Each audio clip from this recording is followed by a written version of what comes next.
grabado por Silvia Martínez para Despertar es Audiolibros.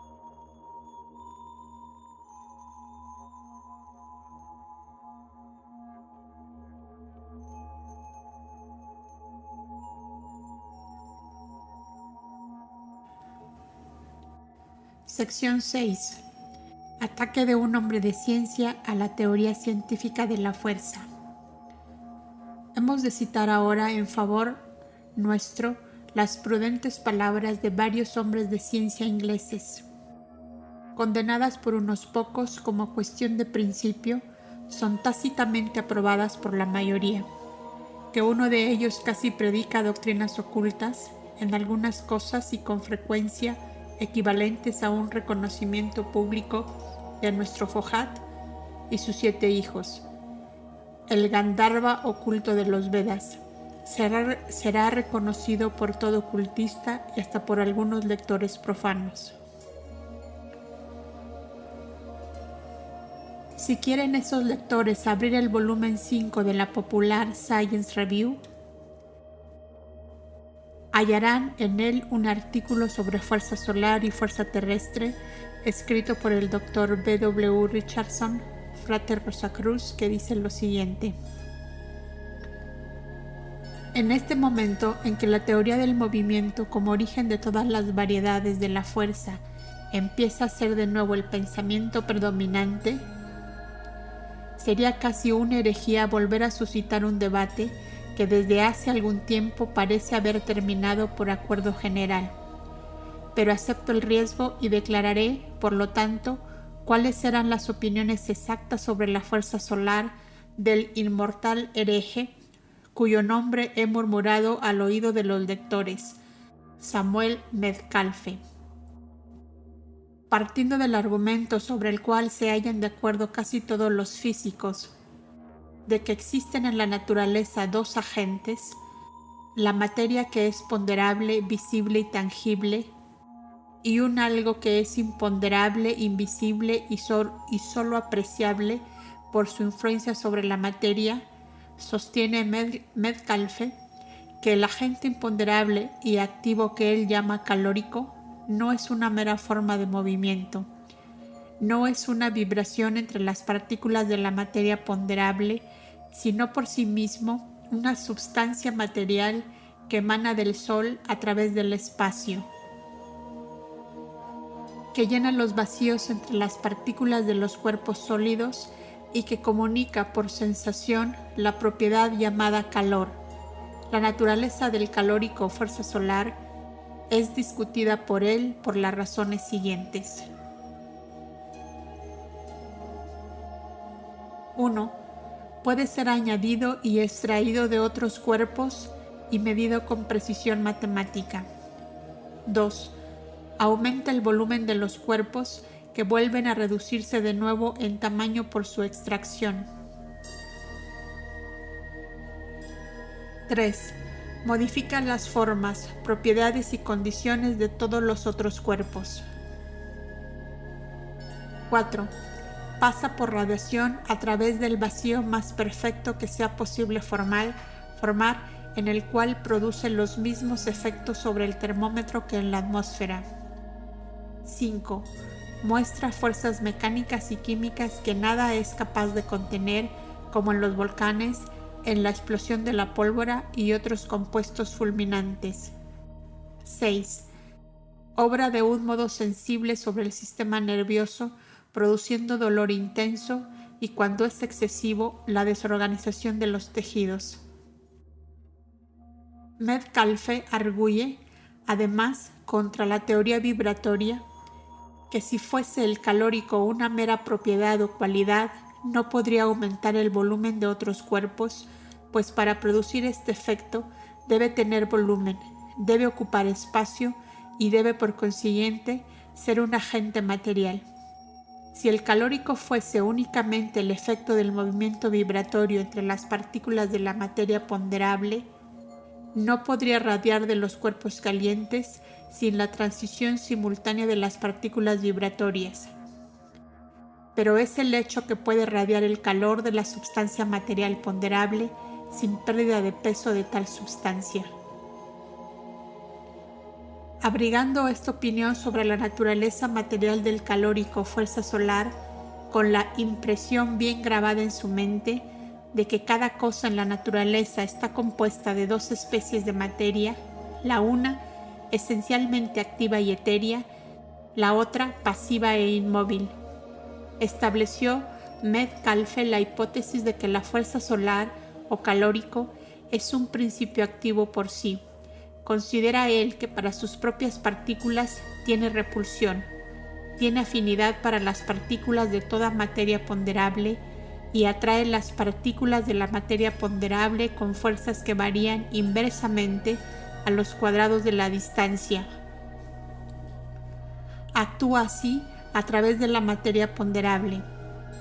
Si el espacio universal estuviese lleno solo de calórico, energía solar sin materia ponderable, también permanecería inactivo el calórico y constituiría un limitado océano de éter impotente o en reposo, porque no tendría entonces cosa alguna sobre qué obrar, mientras que la materia ponderable, a pesar de ser inactiva de por sí, posee ciertas propiedades por medio de las cuales modifica y reprime las acciones de calórico, siendo regidas ambas por leyes inmutables que tienen su origen en las mutuas relaciones y propiedades específicas de cada una de ellas. Notas. No solo a través del espacio, sino llenando cada punto de nuestro sistema solar, porque él es el residuo físico, por decirlo así, del éter, su velo, envoltura en nuestro plano. Teniendo el éter que llenar otros objetos cósmicos y terrestres, además de ser el agente para la transmisión de la luz. Él es el fluido astral o luz de los cabalistas y de los 7 rayos del sol Vishnu. Siguiente nota. ¿Qué necesidad hay, pues, de ondas etéreas para la transmisión de la luz, del calor, etc., si esta sustancia puede atravesar el espacio? Siguiente nota. ¿Y cómo podría ello ser de otro modo? La materia grosera ponderable es el cuerpo, la concha de la materia o substancia, el principio femenino pasivo, y esta fuerza fojática es el segundo principio, prana, el masculino y el activo. Esta sustancia es, sobre nuestro globo, el segundo principio del elemento septenario, la tierra. En la atmósfera es el del aire, que es el cuerpo cósmico grosero. En el sol se convierte en el cuerpo solar y en el de los 7 rayos. En el espacio sideral corresponde con otro principio y así sucesivamente. El todo es una unidad homogénea sola, las partes son todas diferenciaciones. Fin de las notas. Y formula él una ley que crea absoluta y que se expresa como sigue. Por la atracción del calórico por la materia ponderable, él une y mantiene juntas todas las cosas. Por su propia energía repulsiva, separa y esparce todas las cosas. Esta, desde luego, es casi la explicación oculta de la cohesión. El Dr. Richardson prosigue. Como ya he dicho, la tendencia de la doctrina moderna es apoyarse en la hipótesis de que el calor es movimiento, o mejor dicho, quizás, una fuerza específica o forma de movimiento. Mas esta hipótesis, por popular que sea, no debiera aceptarse con exclusión de las ideas más sencillas acerca de la naturaleza material de la fuerza solar y de su influencia en la modificación de las condiciones de la materia. Aún no sabemos bastante para ser dogmáticos. No solo es la hipótesis de Metcalfe respecto a la fuerza solar y la fuerza terrestre, muy sencilla sino fascinadora.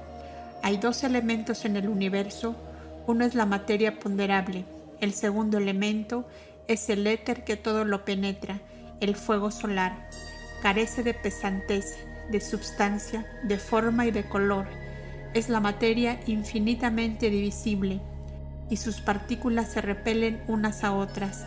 Su sutileza es tal que no tenemos otra palabra más que éter para expresarla. Penetra el espacio y lo llena, pero solo se hallaría también en estado de quietud muerto. Juntemos los dos elementos, la materia inerte, el éter repulsivo para sí, y a consecuencia de esto, la materia muerta, ponderable, se vivifica.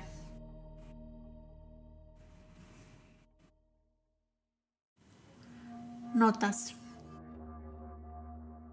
O la reverberación o por repercusión del sonido en nuestro plano, de lo que es un movimiento perpetuo de esa substancia en planos superiores.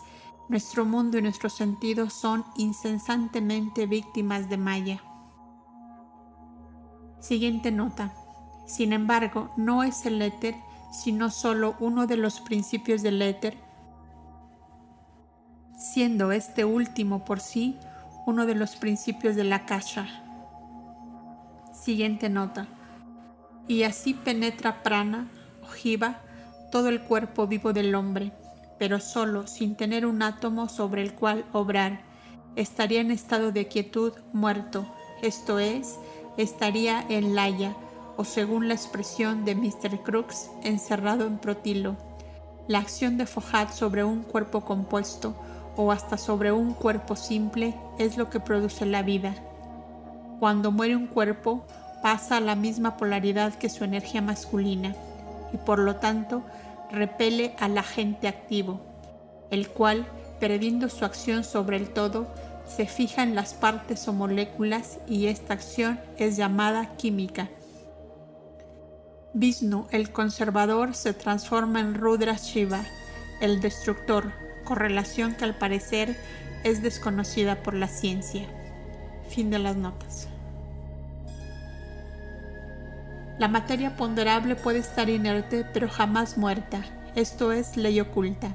El éter, el segundo principio del éter, penetra a través de las partículas de la sustancia ponderable y al penetrar así se combina con las partículas ponderables y las mantiene en masa. Las mantiene juntas en lazo de unión. Ellas están disueltas en el éter. Esta distribución de la materia sólida ponderable a través del éter se extiende, según la teoría de que tratamos, a todo cuanto existe actualmente. El éter lo penetra todo. El cuerpo humano mismo está cargado de éter, mejor dicho, de luz astral. Él mantiene unidas sus diminutas partículas. La planta se encuentra en la misma condición y lo mismo sucede con la tierra más dura, la roca, el diamante, el cristal, los metales. Pero existen diferencias en las capacidades de las distintas clases de materia ponderable para recibir la energía solar y de esto dependen las diversas condiciones cambiantes de la materia. La condición sólida, la líquida, la gaseosa. Los cuerpos sólidos han atraído más calórico que los cuerpos fluídicos y de aquí su firme cohesión. Cuando se echa una cantidad de zinc fundido sobre una plancha de zinc sólido, el primero adquiere la dureza del segundo porque tiene lugar una afluencia de calórico de líquido al sólido, y al igualarse, las partículas anteriormente sueltas o líquidas se juntan más estrechamente. El mismo Metcalfe, deteniéndose en los fenómenos arriba citados y atribuyéndolos a la unidad del principio de acción que ya se ha explicado, resume su argumento muy claramente en un comentario sobre las densidades de varios cuerpos. La dureza y la blandura, dice, lo sólido y lo líquido no son condiciones esenciales de los cuerpos, sino que dependen de las proporciones relativas de la materia etérea y ponderable de que están compuestos. El gas más elástico puede reducirse a líquido por la extracción de calórico y luego convertirse en un sólido firme, cuyas partículas se adherirán unas a otras con una fuerza proporcionada a su aumentada afinidad por el calórico. Por otra parte, añadiendo una cantidad suficiente del mismo principio a los metales más densos, disminuye la atracción de estos hacia aquel al dilatarse en el estado gaseoso y queda destruida su cohesión.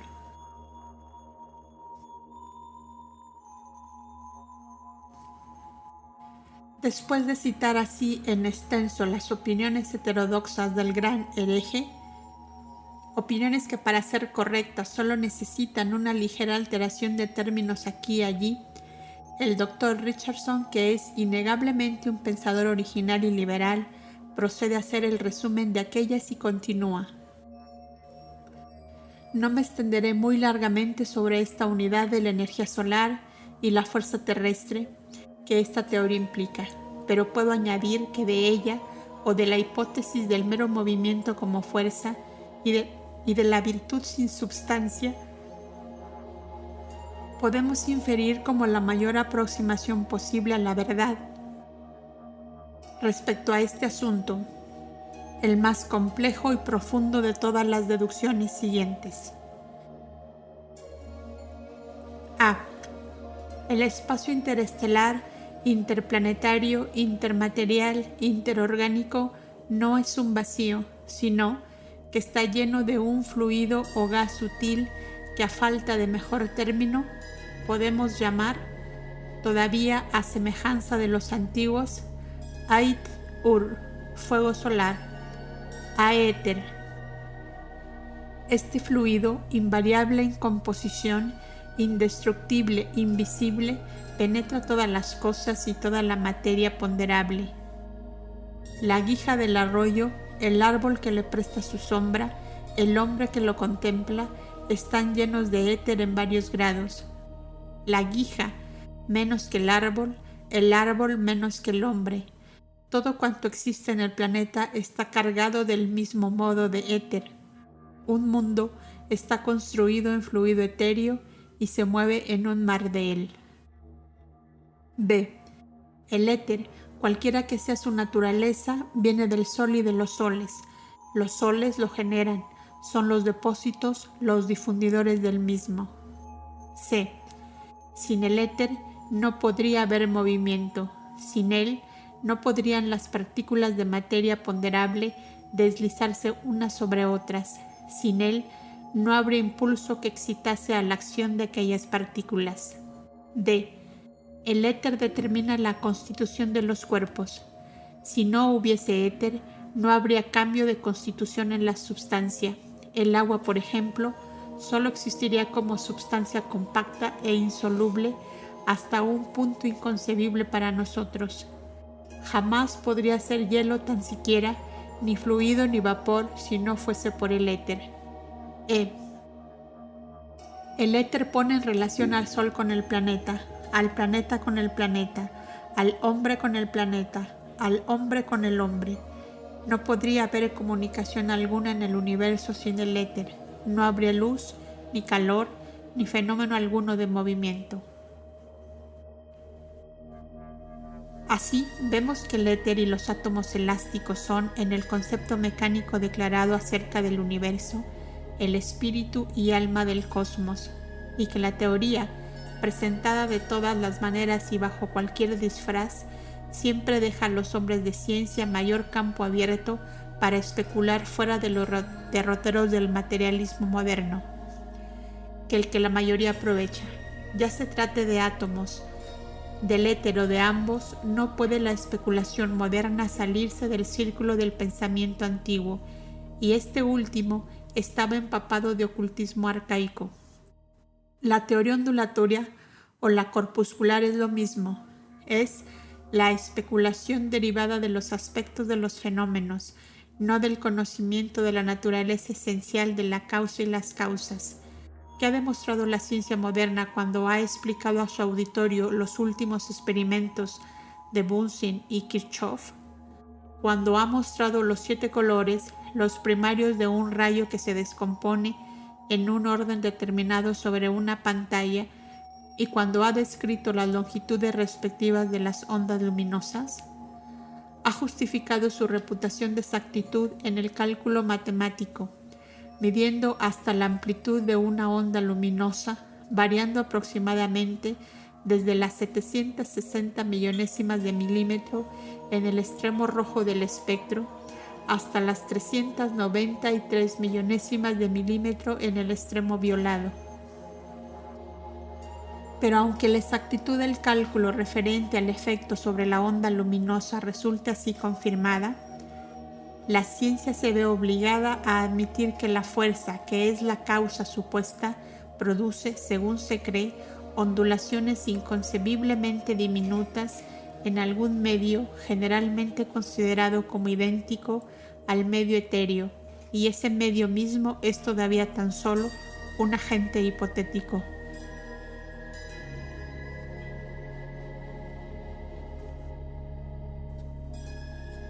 Notas. Invariable solo durante los periodos manvantáricos, después de los cuales se funde una vez más en Mula Prakriti invisible eternamente en su propia esencia, pero visto en sus reflejados resplandores llamados la luz astral por los cabalistas modernos. Sin embargo, seres grandes y conscientes, revestidos de esa misma esencia, se mueven en ella. Siguiente nota. Hay que añadir ponderable para distinguirla de aquel éter que es materia aún, si bien subyacente. Siguiente nota. Las ciencias ocultas invierten la afirmación y dicen que es el sol y todos los soles que proceden de aquel los que emanan del sol central en los albores manvantáricos. Siguiente nota. Aquí empezamos a diferir decididamente de este erudito señor. Tengamos presente que ese éter, sea que por el término se entiende la akasha o su principio inferior, el éter es septenario. Akasha en la alegoría es Aditi y la madre de Martanda el sol, la Deva Matri, madre de los dioses. En el sistema solar, el sol es Subudhi y Vahana, el vehículo. Por lo tanto, el sexto principio en el cosmos, todos los soles, son el Kama Rupa de la Akasha y así lo es el nuestro. Solo cuando se le considera como una entidad individual en su propio reino o Surya, el Sol, el séptimo principio del gran cuerpo de la materia. Siguiente nota. Para ser más correctos, llamémosle más bien agnosticismo. El materialismo brutal pero franco es más honrado que el agnosticismo llano, de doble cara de nuestra época. El llamado monismo occidental es el Pecksniff de la filosofía moderna, que representa a la psicología y al idealismo una cara farisaica, y su cara natural de augurio romano que hincha el carrillo con la lengua al materialismo. Semejantes monistas son peores que los materialistas, porque si bien ambos consideran al universo y al hombre psicoespiritual desde el mismo punto de vista negativo, los últimos presentan su caso de un modo mucho menos plausible que lo hacen los escépticos del género de Mr. Tyndall o del mismo Mr. Huxley. Más peligrosos son para las verdades universales Herbert Spencer, Bay y Lewis que lo es Buncher. Fin de las notas. El pesimismo de Augusto Comte con respecto a la posibilidad de conocer algún día la composición química del Sol no ha sido desmentido 30 años más tarde por Kirchhoff. Como ha sido afirmado, el espectroscopio nos ha ayudado a ver que los elementos con los que está familiarizado el químico moderno deben, según toda probabilidad, hallarse presentes en las vestiduras externas del Sol, no en el Sol mismo. Y los físicos, tomando esas vestiduras, el velo solar cósmico, por el Sol mismo, han declarado que su luminosidad es debida a la combustión y a la llama, y confundiendo el principio vital de aquella luminaria con una cosa puramente material, la han llamado cromósfera. Tenemos solo hipótesis y teorías hasta hoy, no hay una ley en modo alguno. Nota. Respecto a la verdadera doctrina oculta, véase 5 Years of Theosophy, páginas 245 y 262. Artículos. ¿Niegan los adeptos la teoría nebular? ¿Y es el Sol tan solo una masa que se enfría?